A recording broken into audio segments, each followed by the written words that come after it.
Yeah. Yeah. Yeah.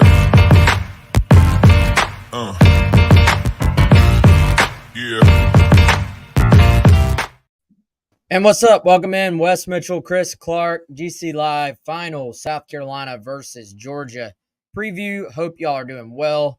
It is Friday afternoon if you are watching us live.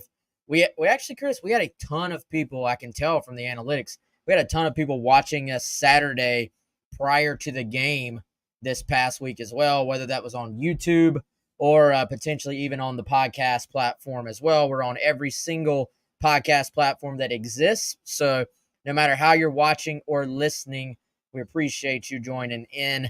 And if it's Friday for you, happy almost game day. If it's already Saturday for you, happy game day. South Carolina, Georgia, 3:30 CBS.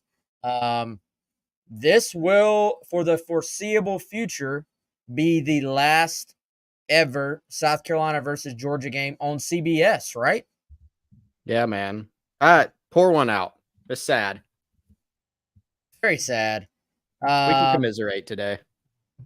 Yeah, and so, who knows? Maybe in the future, the contract comes back around and it ends up on CBS again. So you never say never, but certainly for right now, take it all in. Enjoy the CBS theme. Enjoy the CBS announcers. Even if they're not your cup of tea, it will be the last time for a while that these two teams are going to play on CBS. And South Carolina, Georgia, not on each other's schedule for 2024, which is just weird. No South Carolina, Georgia, no South Carolina, Florida, no South Carolina, Tennessee, which I don't know about y'all. Those are the teams I grew up watching South Carolina compete with in the division. So very weird. Enjoy it this Saturday afternoon. This show is brought to you, as always, by our buddy Clint Hammond of Movement Mortgage, clinthammond.com, 803-771-6933. If you're in the market to buy a home, you're going to need a mortgage more than likely, and Clint can help walk you through that entire process. Give him a shout. Again, clinthammond.com. I promised y'all a guest, and this time I have delivered. We're going to have Palmer Thombs from DawgsHQ going to be hopping on and joining us actually in about 6 minutes, 5 minutes now. So looking forward to chopping it up with Palmer and getting his take, giving us the Georgia approach, the Georgia side of things. Of course, we're going to get an injury update as well. But all right, Chris, let's go very big picture at first. We've been talking about this game all week, but I like for the Friday show to be kind of an all-encompassing final preview. So even if you have to repeat yourself, what's your big topic for this game? Big topic is the trenches for South Carolina, I think, Wes. And hashtag trenches. Hashtag trenches. And look, this picture has not been pretty for the Gamecocks typically. You think back to the last few games against Georgia, Gamecocks have really been stymieing running the football. This isn't a game, Wes, especially with what we've seen from South Carolina through 2 games against UNC and Furman. You don't come in saying, all right, hey, maybe South Carolina can make some things happen in the run game. If that were to happen, great, but I don't think you can bank on it. But here's what you do have to do. This has got to be a game where Spencer Rattler is your guy, that he has got to be the difference in this game.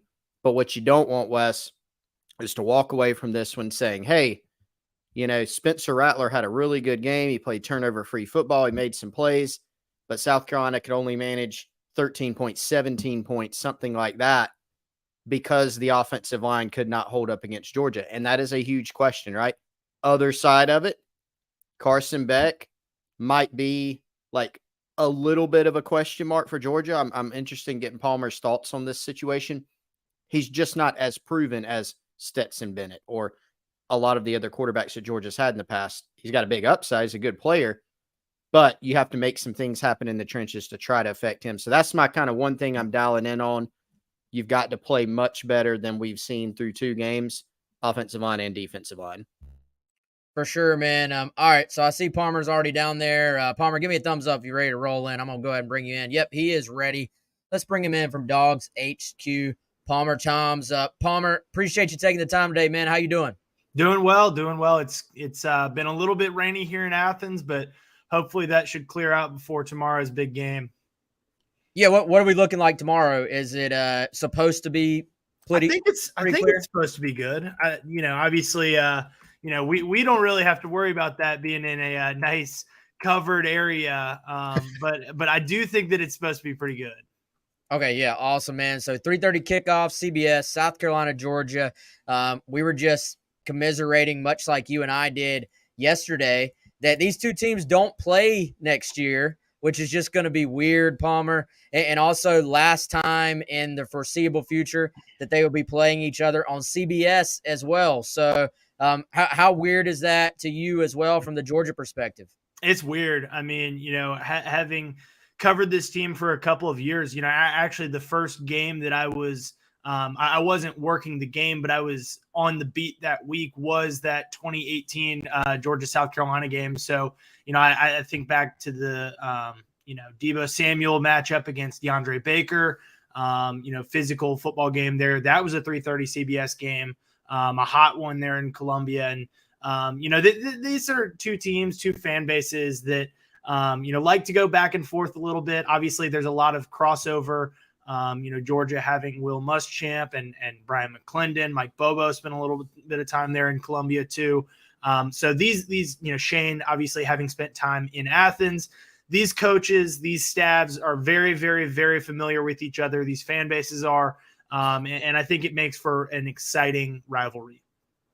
Palmer, here's where I want to start because this is what we've been talking about for several days now leading up to this game.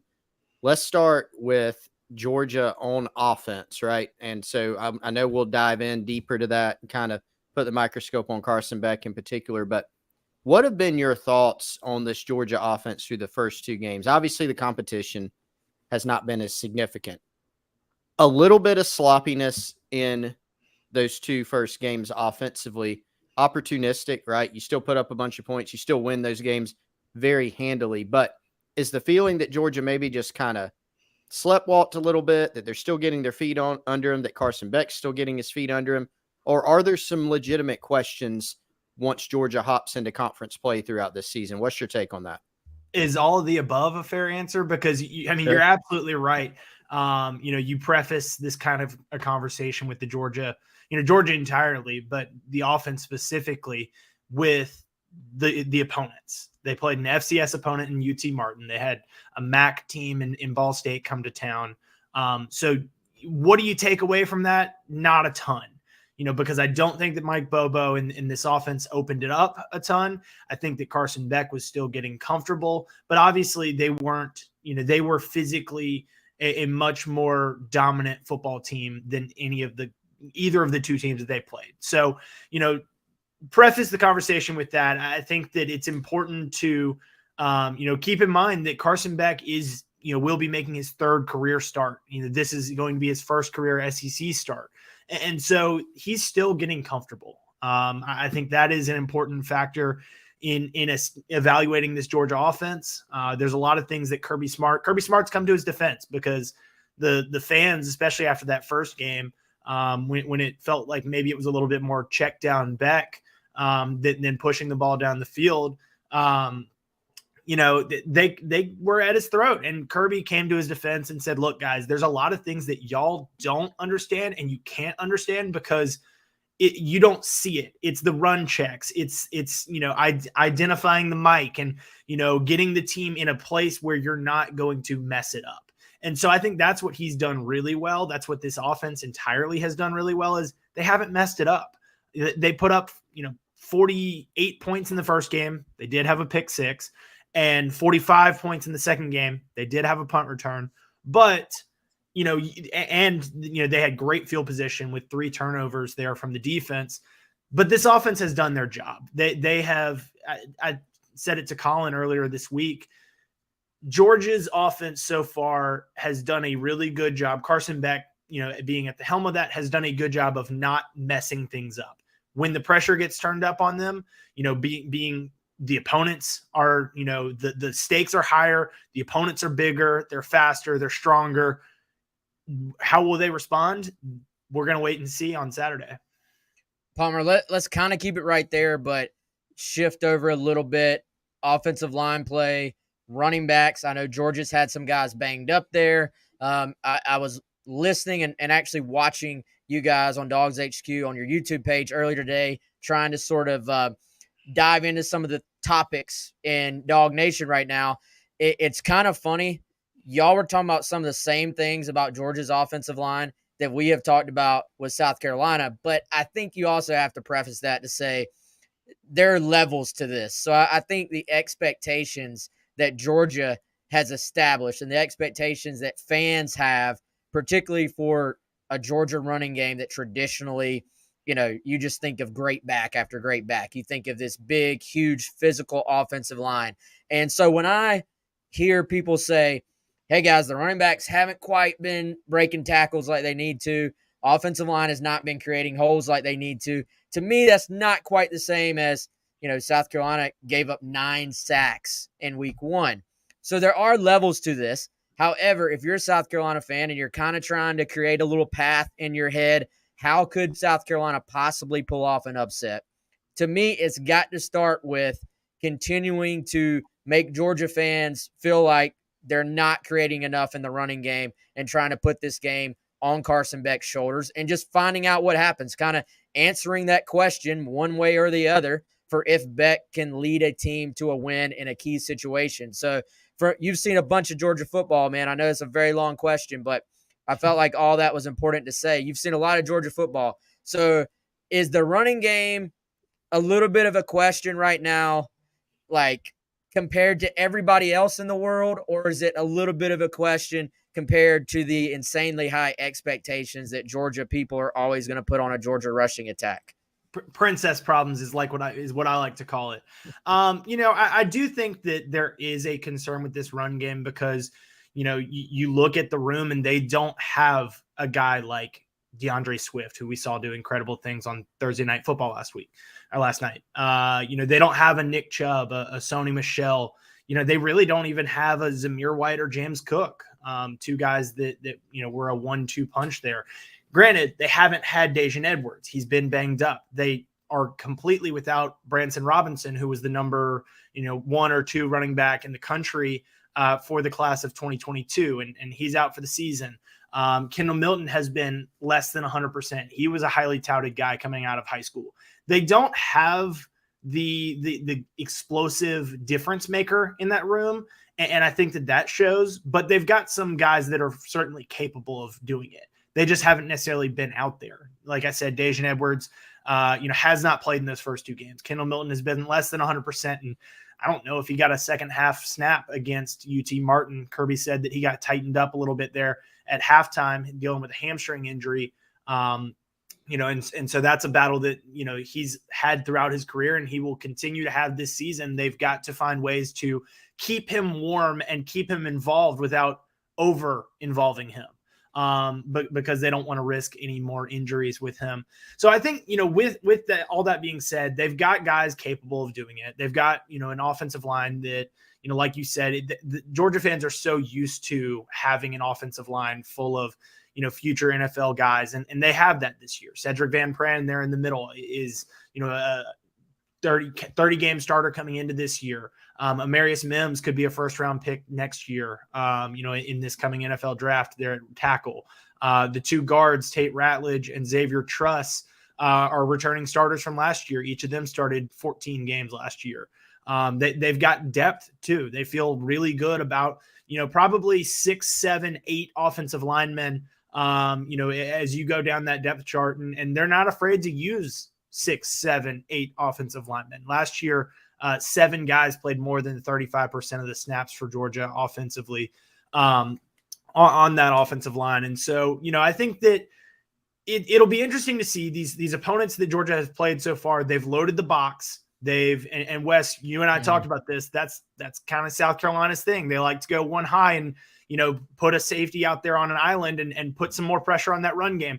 It makes sense because you're looking at a first-time starter at quarterback. And, if you're going to get beat, make the first-time starter at quarterback beat you. So it makes sense, but also at the same time, Georgia fans, like you said, probably accustomed to, such great things. Well, last year, Georgia got its run game together. They started slowly, but they figured it out. I did a little bit of a stat dive today.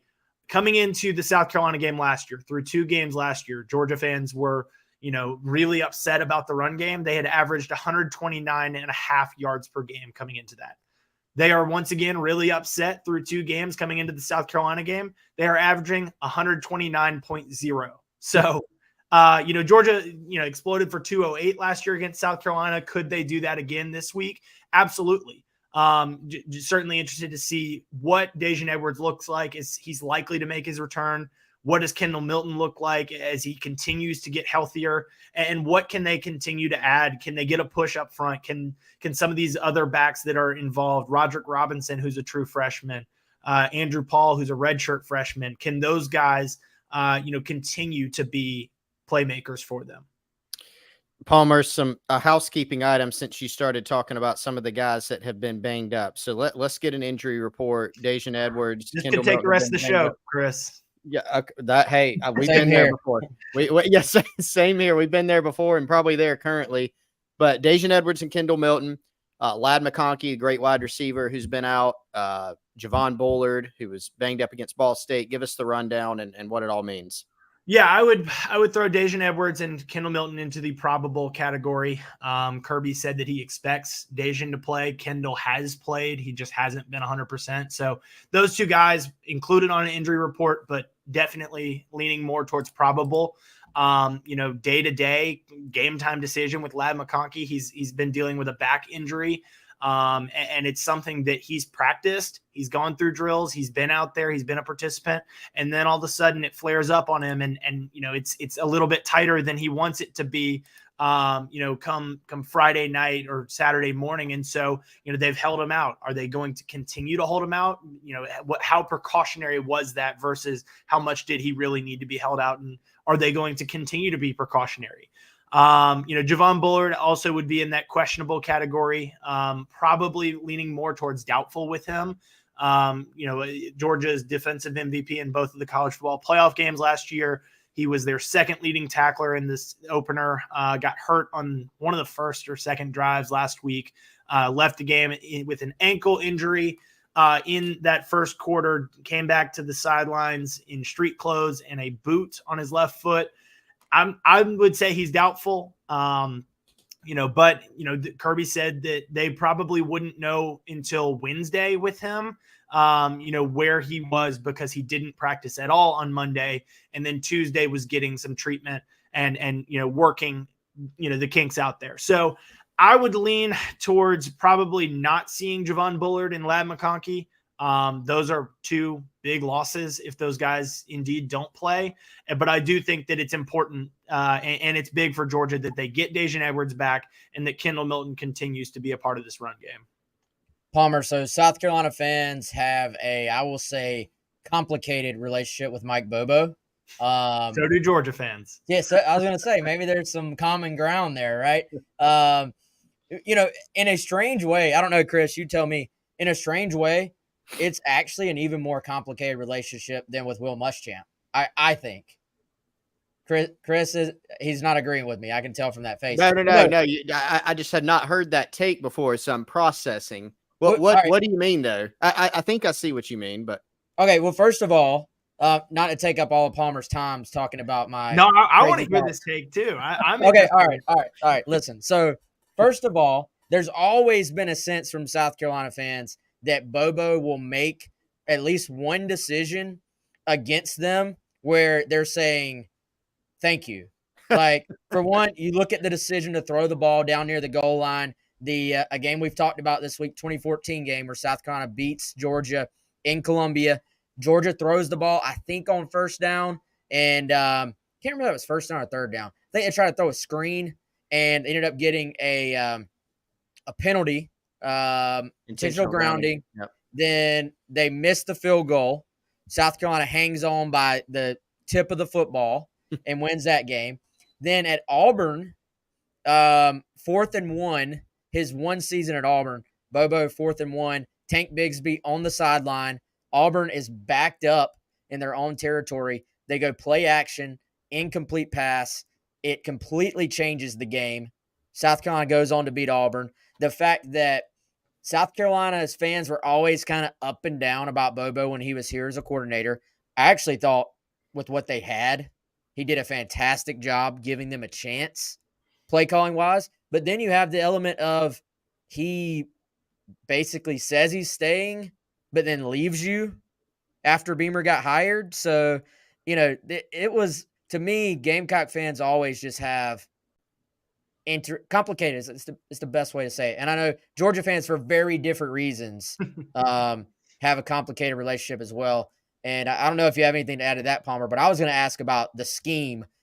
I know they probably haven't shown much through 2 games at all, but it actually feels very much to me, just from a big picture standpoint, as being similar to what they were doing under Monken, as opposed to being like some new or old Bobo scheme, basically. No, 100% there. And that was something that Kirby made clear from the moment that Mike Bobo took the job. I think he understands that complicated relationship that Georgia fans have with Mike Bobo. And so he wanted to make it clear, look, we're running a Georgia system now. This is, in the same way that Alabama, after they lost their first couple of coordinators there, had made those offensive changes. And it was like, are they going to go back to what they were, early on, when it was ground and pound football with all those running backs? Nick Saban made it clear that this was Alabama's system. It wasn't a Lane Kiffin, a Steve Sarkisian thing. And so I think that this year it's been about, this is Georgia's system. Mike Bobo implemented it, Todd Monken implemented it. Mike Bobo is continuing it. And I think that run stat really, shows that. Again, 129.5 yards per game through the first 2 weeks last year, 129.0 this year.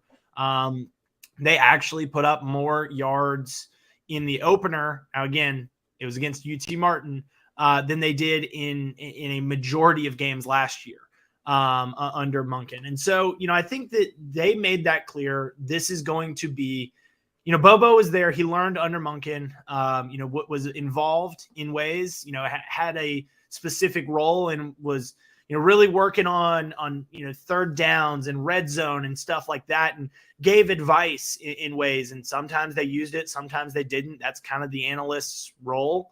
But he was there. He saw how it worked. He saw the order of operations per se. And so, he then took that over. Todd Monken was the biggest advocate for Mike Bobo being the one to take it over. When he left, Kirby and him sat down and, Kirby said, hey, what do you think I should do? And Monken essentially said, look, Mike Bobo is the guy. He is, you don't need to go outside. You don't need to bring in outside influences here. Let's keep going what you've got going and use this guy who wants to be at Georgia, has been at Georgia, has had success at Georgia, ignore all the outside noise with it. Mike Bobo is a perfectly capable offensive coordinator. So he certainly has continued to do a lot of the same things that Monken did. This offense is different, though, because you don't have a quarterback who's nearly as mobile in Carson Beck as Stetson Bennett was. You don't have a 6'7" tight end, in Darnell Washington. They've tried to do things, but you can tell losing a guy like that is a huge, huge, huge game changer. And so, you can't do a lot of the same things. Now, they've probably got better wide receivers this year and the depth at that position, adding Ra Thomas and Dominic Lovett from Mississippi State and Missouri, respectively. So, have they gone with a little bit more of open sets and stuff? Absolutely. They haven't run nearly as much 12 personnel, but they haven't been afraid to run 12 personnel. They don't have a back capable of or as proven as Kenny McIntosh was last year out of the backfield and, being an extension of the run game. They've used it some, and they've used, Dylan Bell, who's a wide receiver. They've lined him up in the backfield and thrown the ball to him. They did it with Brock Bowers. They've done it with a walk-on receiver, Mekhi Muse. So they've found ways to keep that same offense going, but they're still figuring it out. And I think that that's the important thing to remember for Georgia through 2 games, is that it is very similar to what we saw last year under Todd Monken, but Mike Bobo's still figuring it out, just like these players are too. Palmer, you gave us a natural segue there in talking about Mekhi Muse. So punt return for a touchdown to open the scoring against Ball State. His first kickoff return was a good one too. Former walk-on, dangerous player. Kind of Still a walk-on. For me, yeah, still a walk-on. There you go. And for me, kind of came out of nowhere. I'm sure you guys in Athens were more tuned into it. But I want to, first of all, tell us about him and kind of the genesis there and how dangerous he's looked. But then let's just go special teams in general. This is a couple programs that really prioritize special teams. Kirby Smart talked about it earlier this week. Shane Beamer obviously was on his first staff at Georgia. They know the history. Pete Limbo, South Carolina's been great on special teams. Georgia also literally makes it a third of the game. They don't just say it. Kirby puts starters on special teams. They've got Mekhi Muse. This to me is kind of a storyline to watch, because I think this is, from the South Carolina perspective, Palmer, this is one of the only games that I think you go into maybe being more concerned about the other team's special teams because of, the resources that Georgia devotes to it. So let's hear your take on Muse and special teams matchups for this weekend.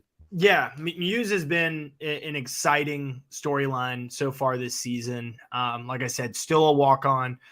Small guy. I think he's listed at 5'7", and that might be a little bit generous. But he's made plays, and size be damned. He has made those plays, and he took a screen pass 50 something yards for a touchdown in the first game.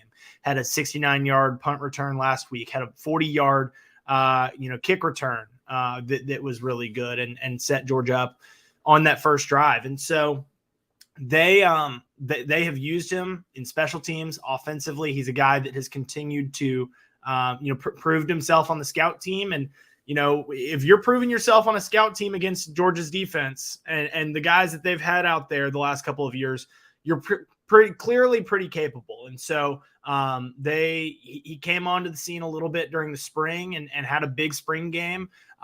He's an effort guy. He totally, puts everything he has into every play he's out there. And, he's certainly made some plays. So he's been an exciting element to the special teams. I think when you look at special teams as a whole for Georgia, like you said, they do put an emphasis on it. They're not afraid to put, multiple starters out there. And that's something that scares a lot of fans. But I think when you watch the game and you watch the tape, it's something that impacts the game. And the way that Georgia has been able to, whether it's a blocked punt here or a kick return there, the blocking has been great on these. And it's because you've got guys that are out there doing it on a down-to-down basis. You've got incredible athletes out there. And so, I do think that it's always an interesting one when you're going up against South Carolina because of that Beamer ball element to it. I think one of my keys to the game for Georgia was be alert, be aware, because Georgia's got a lot more to lose in this one than South Carolina does. And so I would not be surprised. In fact, I would be surprised if Shane didn't have something up his sleeve. I mean, last year it was a fake punt and they converted that. Were there 2 fake punts? I can't remember. I remember one that got converted and maybe it was another 4th down.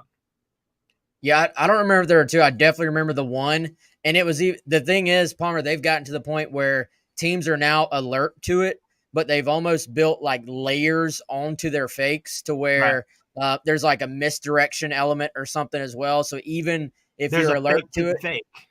Yeah, there's a fake to the fake. So that's they go into every game with those. So absolutely, I think you look at this one, you're shocked when they don't try something, and it doesn't always work, but it's worked more than it hasn't. And I do think, like Chris said, though, that's a concern from a South Carolina side because the games that have been like sort of in the balance, special teams has kind of put them over the top against a lot of teams, whereas against Georgia, you're probably saying, even at the very least from a South Carolina standpoint, it's like even, or maybe even you give Georgia the advantage. Like it's not most games South Carolina goes into, and they feel very good about having the special teams advantage just because they put so much emphasis on that part of the game. So definitely something to keep an eye on Saturday. Speaking of that, I was reading over on DawgsHQ. I know you had some players to watch as well. I guess just give us your overall either players to watch or matchups to watch. Where is your head at kind of going into this game? If you're watching at home, where do Gamecock fans need to have their eyes during this matchup? Yeah, I go to the defensive side of the football because, when you're looking at South Carolina right now and that offense and the way that Spencer Rattler has been, super duper successful early in the season. You look at the back end of Georgia's defense and the secondary being a strength for Georgia.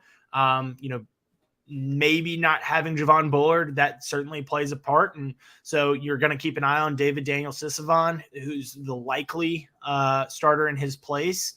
You're going to keep an eye on those other guys that get not bumped up one notch on the depth chart because, when David Daniel's somebody that played in a dime defense, but he wasn't one of their core 4 DBs, or 5 DBs. So, who gets bumped up? Is it a freshman like Janelle Aguero, somebody who's, seen some time back there? Do you move a corner, because they've been rotating a couple of corners? Do you put them on the field because you feel confident in them, in your normal defense? So you should feel good about them in that dime defense. So keeping an eye on that back end, but I think the best way to help the back end is up front, and it's that defensive line. And to me, I mentioned it to you earlier this week. Michael Williams is somebody that I'm watching. I had Warren Brinson as a player to watch.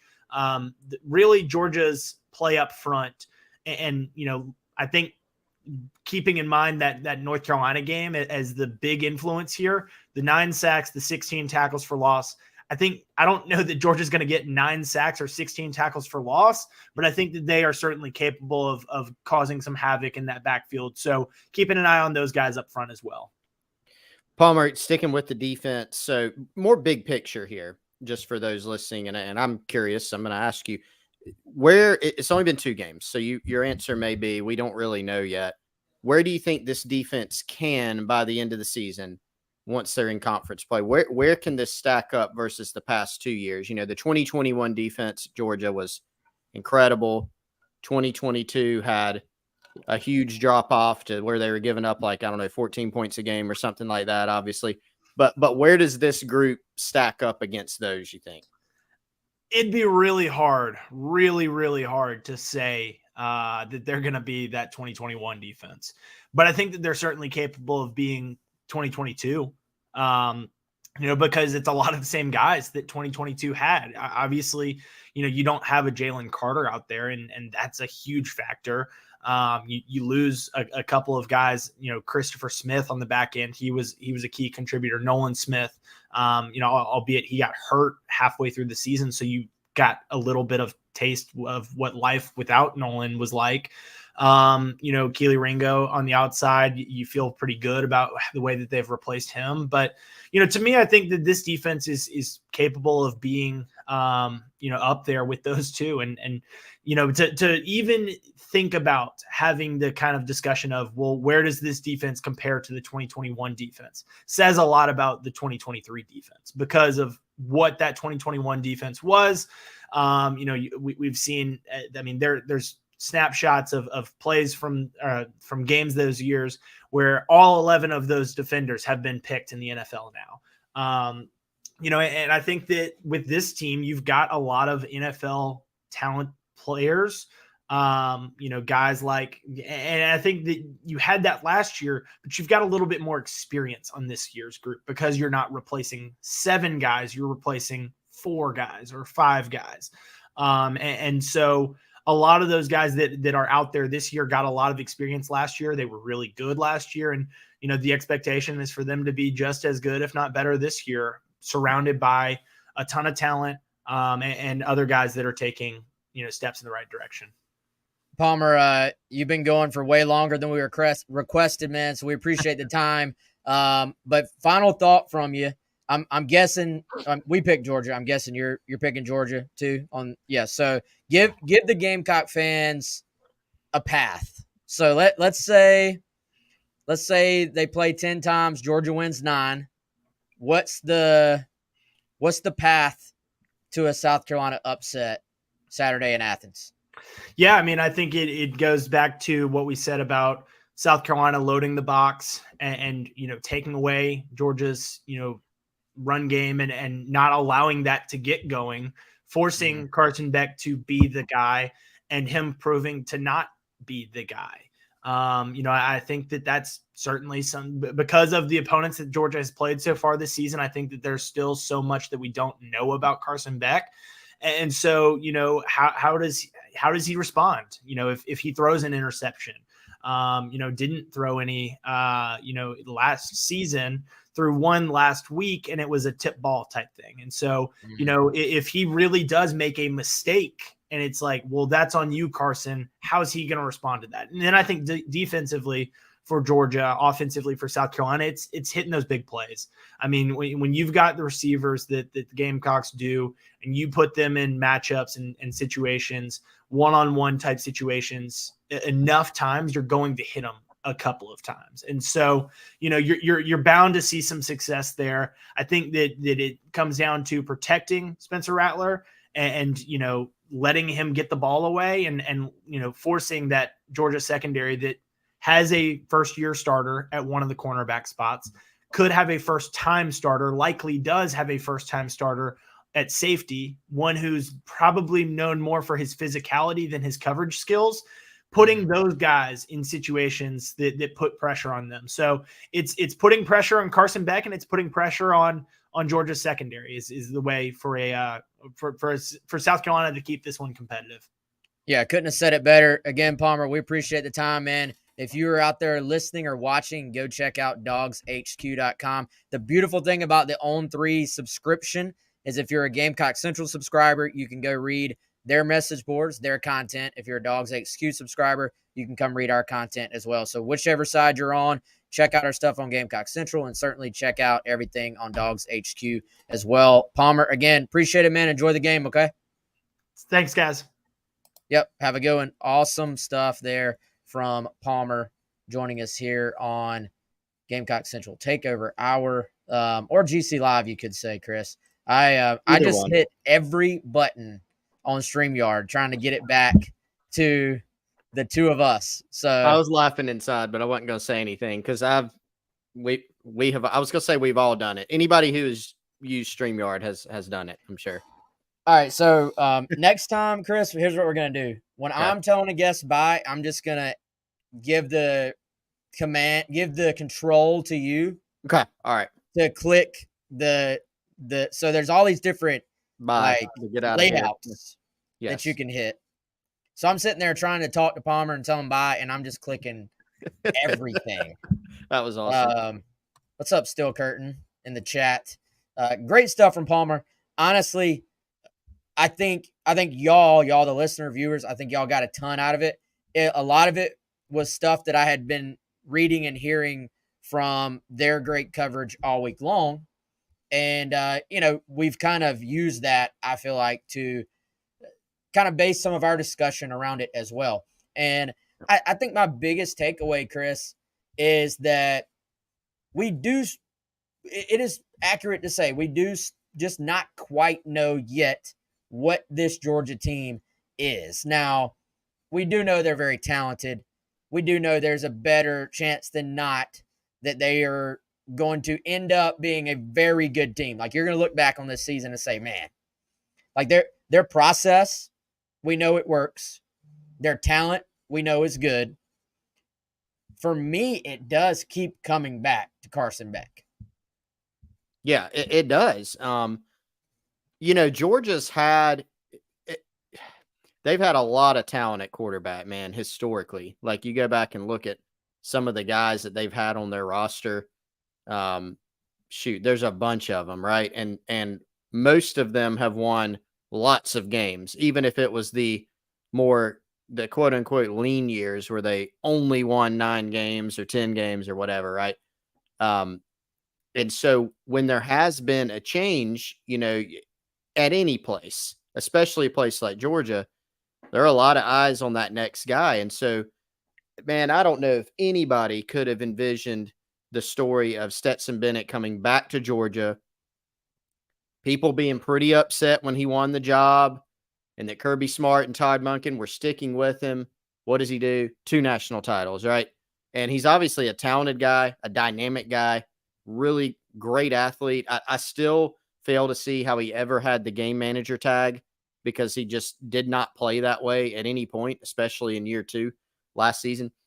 The point is, Carson Beck is obviously a talented quarterback, but it's not like this is a guy who's coming back for year 3, year 4. He's been a multi-year starter for Georgia, and you kind of know what you're getting. There's not that big of a sample size. So, yes, he's talented. He's a big dude. He's got an arm. He's done some good things already, but he's done it against competition that's not very good, hasn't really been tested. He hasn't had to go, perform in a high-pressure situation. Now, the question, Wes, and I feel like we're getting into broken record territory. We've said this a lot this week. If South Carolina doesn't apply that pressure, it's probably not going to matter. If you get into a game where it's handoffs and it's 3rd and 3s and it's low pressure throws and Carson Beck's got a clean pocket all game when he is throwing the football, it probably doesn't matter, right? But if you can apply that pressure, which is like one question, number 2 is how will he respond? So in a Georgia team that doesn't have many questions right now, if there would be a couple, Wes, I'd think of 3. The injuries, right? Number 2, you could talk about the run game, because they do have some backs that have been banged up, and they don't have, as Palmer said, they don't have Todd Gurley and Nick Chubb and Sony Michel out there. And then number 3, Carson Beck. So, and even those are kind of like stretches, right? A little bit, because this team is still markedly better than most teams in the country, even carrying those questions, in my opinion. But those are the questions. And if you're South Carolina, those are the areas where you've got to try to attack, and you've got to try to see, force them to come up with some answers. You've got to take that fight to them. So can they do it? That's obviously one of the big keys to the game, just generally. Yeah, that's one of the things we'll find out on Saturday afternoon. And I mean, here's the thing: it may not matter, Chris. Like that may be a question that they don't have to answer on Saturday afternoon. They may say, "Look, go manage the game. We're going to run the football. We're going to spread the ball around. We're going to keep giving you easy throws, and we're going to do what we do on defense, and we're just going to beat South Carolina 35-7. Not have to do a whole lot on offense." As far as our quarterback is concerned.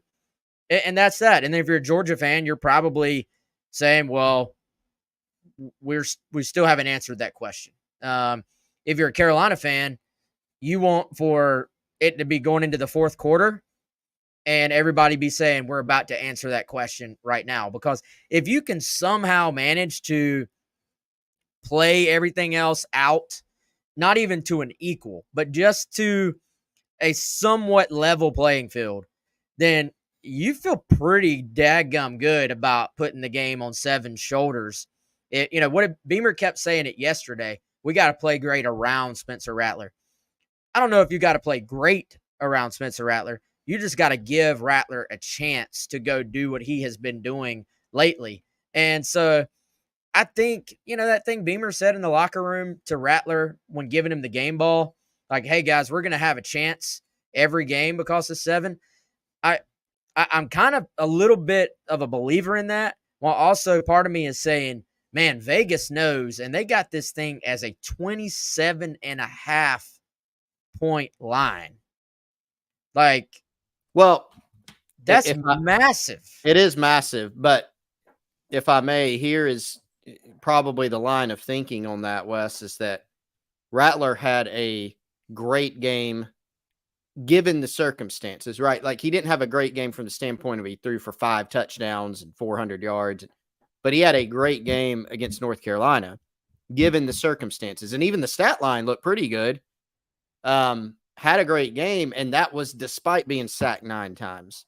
That was despite having, I think Dowell Loggins, the offensive coordinator, put the number at 18 disruptions in plays, which is way too high if you didn't know. And so I think the line of thinking is probably looking at that and saying, all right, that was against North Carolina. here's Georgia and what they're going to present defensively, even if number 7 is still top notch.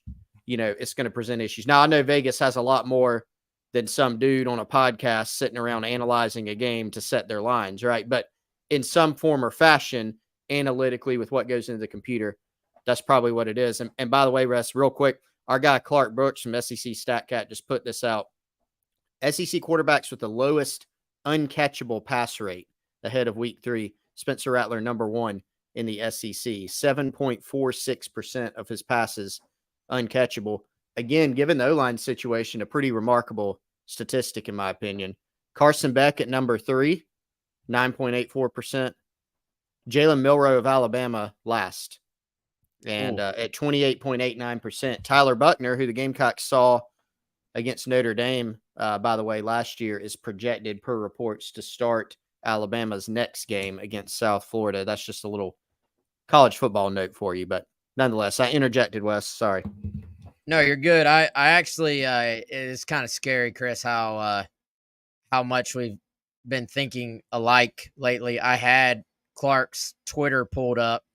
Y'all can do that too. At SEC_StatCat.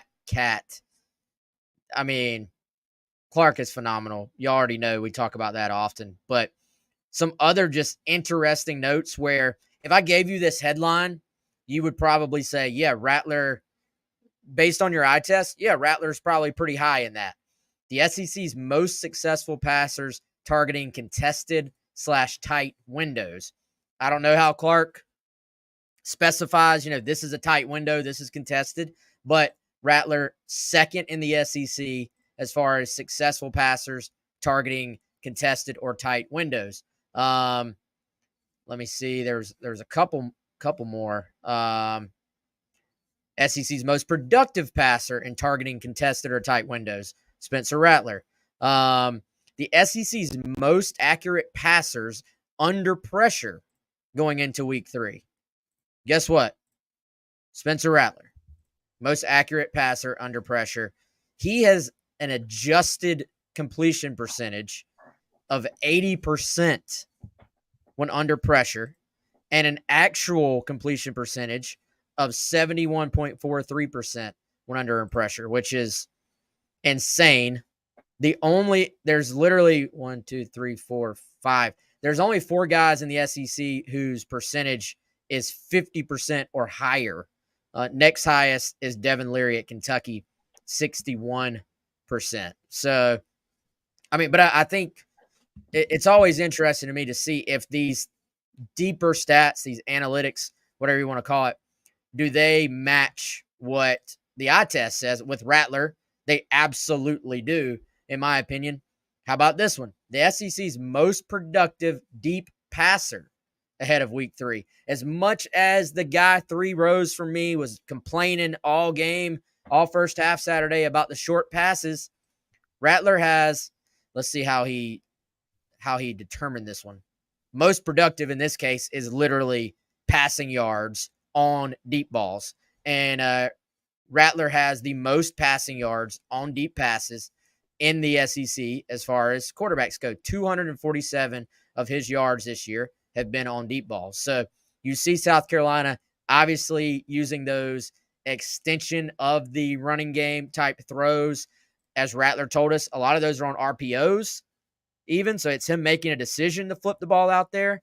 But not only are they making these plays on short throws, they are obviously making big plays, chunk plays on deep balls as well. Rattler hitting a lot of those. And you can't mention that without also, Chris, throwing some love to Xavier Leggett, who has been, for the most part, trying to think. He ball target. He has been the guy. Tyshawn Russell has one, but that wouldn't be factored into Rattler's numbers. That was Lenoris, obviously. But so Spencer and Leggett have connected on deep ball after deep ball, Yeah. Eddie Lou got in there, maybe against Furman. I think he might have gotten on the board. Did that one count? Probably slot deep ball 46 to start the third quarter. Yeah. Oh, look at you. Well, Sean McVay or Steve Spurrier-esque recollection. Only when I rewatched the game a couple times does Does it lock in there? It's locked in. So yeah, I mean, he's been phenomenal. And look, they'll need every bit of that. I mean, they really will. I actually have Wes, since we're on the subject of deep balls. That's one of my, like, it's not in my keys to the game piece that came out this morning, but to really, if you're really, really going to zoom in and have like 10 keys to the game, that's one for me. Like, I don't think South Carolina, we will still, when you tune in tomorrow, don't yell at your TV when you see some perimeter throws. They will be there. You'll see them. Because this team, if you want to yell at them to run the football, I get it. And I know all Gamecock fans wish they could run the football better. We kind of got to face reality right now. They're not going to line up and run the football up the middle against Georgia for 150 yards. I don't think that would be a shock to all of us. If they could do it, they'll probably win the game actually, but I don't think that will happen. So you will see perimeter throws, but the point is, Wes, with a team that's as talented as Georgia that can rally to football, tackle, big, physical, fast, skilled, it's going to be hard to make your living on perimeter throws and making Georgia defenders miss. So point is, one of my keys really zoomed in. Rattler's going to have some success on some deep balls, right? To get them in range to score some outright scoring plays on deep balls. If South Carolina is to spring the upset, I think that's got to be a big part of it in the passing game. And that, of course, begs the question, can you protect Rattler enough to be able to get some of those balls off down the field? Yeah, which this is kind of one of those games, man. You probably do need 10 keys to victory, like to really build out the path. Like, let's be honest. Some games you go into, the keys to victory, it's just like, don't screw up too much. Like you have a big advantage in the game. Just go execute. Don't turn the ball over 5 times. And, and you feel pretty good. This is a game where you're sitting there saying, look, no, this needs to happen. This needs to happen. And then if those things happen, you do have a shot. So we'll see if this can be the 1 or 2 out of 10. In my thing I normally bring up, if the teams play 10 times, how many times does Georgia win? They're going to win a bunch of them, but that doesn't mean there's not a path for South Carolina to knock them off. Before we sort of close it out, Chris, our friends at Liberty Tax, my man Larry, I need to call Larry soon, man. So today is a day that if you do estimated taxes, this is one of your estimated taxes deadlines. I know Chris has already talked to Larry. He and his family have gotten a tax plan for next tax season, 803-462-5576. You can do the absolute same and make sure that you just have a good idea of what to expect.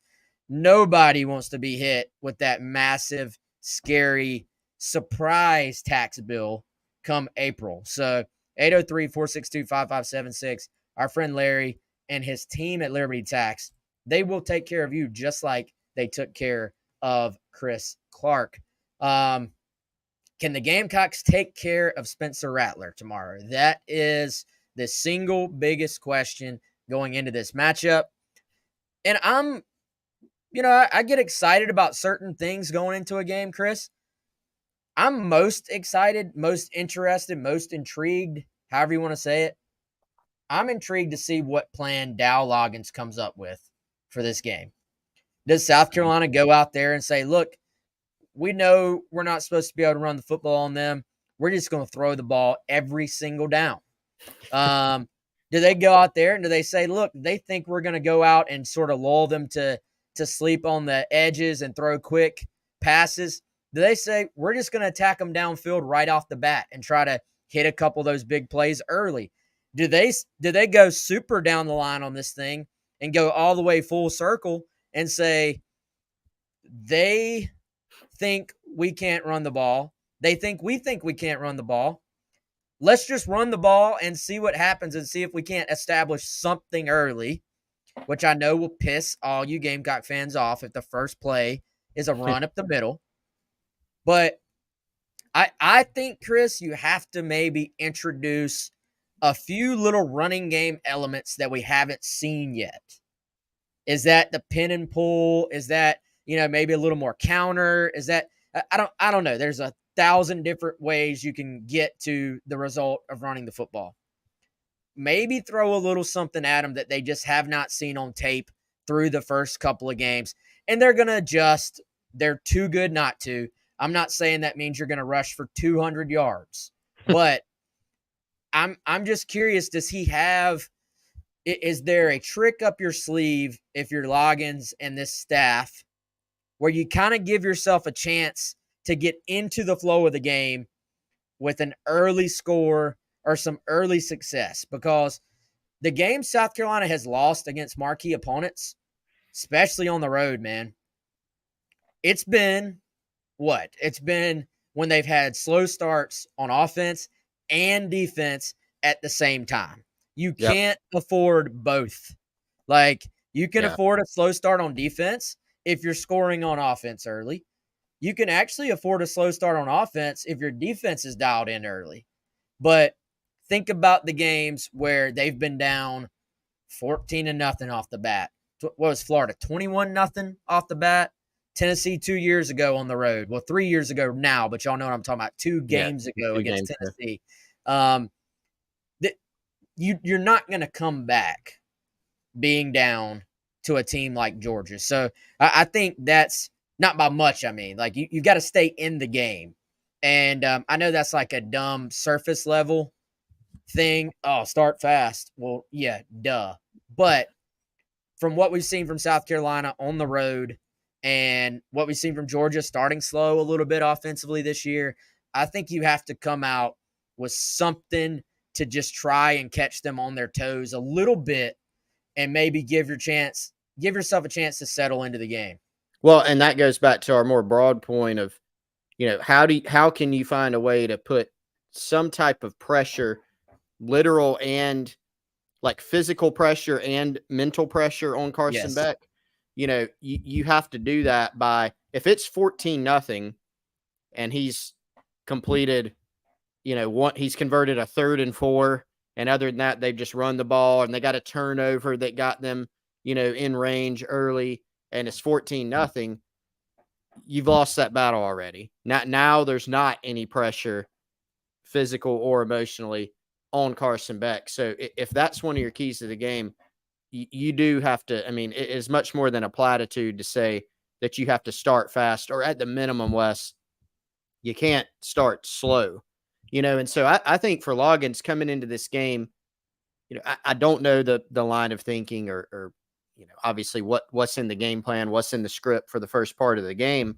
You wouldn't be able to say it on here, even if you did. So if I did, I kind of wish I did, but I don't. He's probably going in, if I had to guess, thinking we're going to find a way to at least call some runs to keep things on. It's kind of like you saw in the North Carolina game, called some runs and wasn't working out. So they went even heavier on the pass against Georgia, even with 7. That's going to be a tough proposition. So the question becomes, how do you manufacture runs? Well, if you're introducing new things, Wes, that means that really you haven't practiced them as much during your really 3 like real days of practice, Tuesday, Wednesday, Thursday during game prep. And you've got an offensive line that you're still trying to find the best 5 that has had some assignment issues at times. So you have to balance it against that. If you think, okay, well, let's try some jet sweeps. Let's try some trick stuff. Let's try some different things. You got to bear in mind that can come with the possibility of something else that we've seen too much of. That's negative plays, right? So it is tough. It's kind of it's why it's a dilemma when you haven't shown the ability to just line up and run the football. Now, not many teams in the past couple years have just lined up and run the football in any form or fashion against Georgia. Wes, I think, and I'm not saying you've got to get to this number, but again, I'll go back to the 2019 game, right? That's really just a perfect blueprint. It's not replicable easily, but Georgia had 4 turnovers. South Carolina had none, right? Jake Fromm threw 1 pick that was kind of caused by Javon Kinlaw's pressure. That was a pick 6. He had 1 go off his receiver's hands that was picked, and he had 1 that was a bad ball / miscommunication. So you kind of saw some of everything. I think that's what it'll take, for South Carolina in this one. But one thing that they kind of quietly did in that game is they ran the ball a little. They ran it okay. Just enough. Rico Dowdle had 79 yards on 21 carries, right? So he's not out that, it's less than 4 yards a carry. It's not gashing them. Gamecocks had something like 150 rushing yards. It's not 200. It's not dominating, but it's not 50 rushing yards. And I think you got to find a way to get in that range tomorrow. If I magic wanded South Carolina to 150 yards rushing for tomorrow, do they win this game? Oh man, 150. Well, dude, if they rush for 150 yards, I think it's a fourth quarter game at the very least. Oh, it would be extremely helpful. There's no doubt about that. I want to make it annoying and difficult to say, well, how many is Georgia rushing for? If Gamecocks run for 150, if Georgia runs for 275, it might not be as meaningful. And what do the turnovers look like? Yeah, if you get to 150, I would say it's a close game. I would.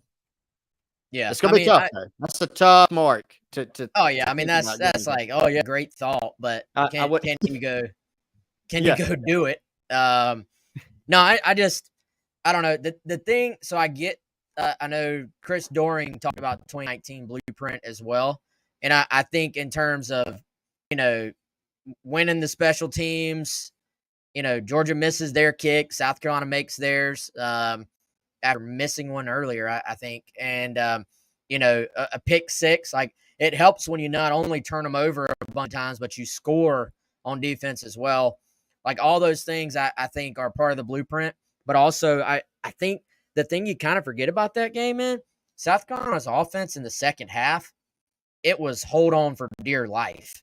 So yeah, I think for this game, my blueprint more involves 7 going out there and just being like, I am that dude. Like I am literally the best quarterback in the SEC.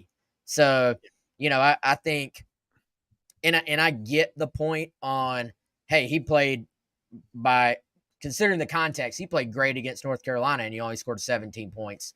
I do think there is a little bit of Dow Loggins kind of knowing what he has now and doesn't have now on offense, plus some adjustments you hope up front to try and not fix, that's a tall task, but maybe lessen some of those things. Maybe you can help Rattler a little bit more with more motions to the outside, getting him out of the pocket.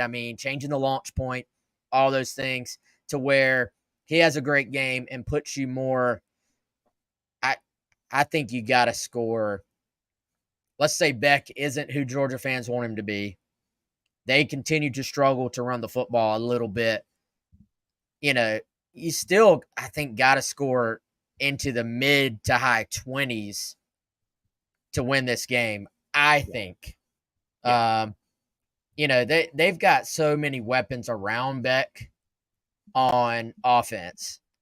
And I can foresee a scenario where South Carolina controls the running game defensively, but I don't really see a scenario where South Carolina shuts down the running game. That's kind of what's that? It's that's a bridge too far for me. Even in hey, everything's going exactly the way South Carolina needs it to go. It's hard for me to see that happening, right? Oh yeah, very hard. And to go back to it's a great point that you made on the 2019 game and kind of the difference between how the offense was administered in that game versus how it's probably going to be administered or needs to be administered in this game. You had the early shot play, from Luedecke to Edwards. Luedecke gets hurt, and you're kind of surviving. You get the pick six, and then it's a field goal game, kind of. You're right, and you're just doing enough to move the chains. I don't think moving the chains a little bit is going to be enough. That 2019 game was, let's not make any big mistakes and let's go play defense because Jake Fromm is not playing extremely well. And let's get this thing into the fourth quarter. And that's how it turned out. I think here it's probably got to be a more aggressive approach offensively, especially with probably how you feel about your defense, some of the questions that you face there, and the fact that Spencer Rattler is the engine to your team, I think, right now. For sure. All right, we're pretty much out of time, but Steel Curtain makes a great point. Defense has got to make sure you tackle. That jogged my mind on something else. These Georgia defenses, I know he's talking about Carolina defense, but these Georgia defenses, they always tackle, man. Like, they tackle really well. I think it's key for South Carolina. If you have a chance to gain yardage, to gain positive yardage, get upfield. Looking at, I don't think it was Ball State. I think it was more UT Martin. They had some opportunities where their guys had the ball and had somewhat decent blocking on the perimeter, and they wanted to like dance around a little bit too much. And then by then, Georgia is going to defeat the block. They're going to get you on the ground, and you're going to get nothing by trying to get too much, I think. And so for Georgia, when you're playing them, you're not going to break a ton of tackles. I know you're going to need to break some, but you got to at least get forward, get upfield, and get the yardage that is available to you, because they just, over the last few years, have been a great tackling team. And then, like he said, you got to tackle too. Don't give them easy yards. Don't give them free yards. Debo Williams off to a great start. Stone Blanton, off to a good start. I'm sure they will do some things to try to mismatch them in the passing game if you're Georgia. So they're going to kind of run them back and forth, I bet, make them run sideline to sideline.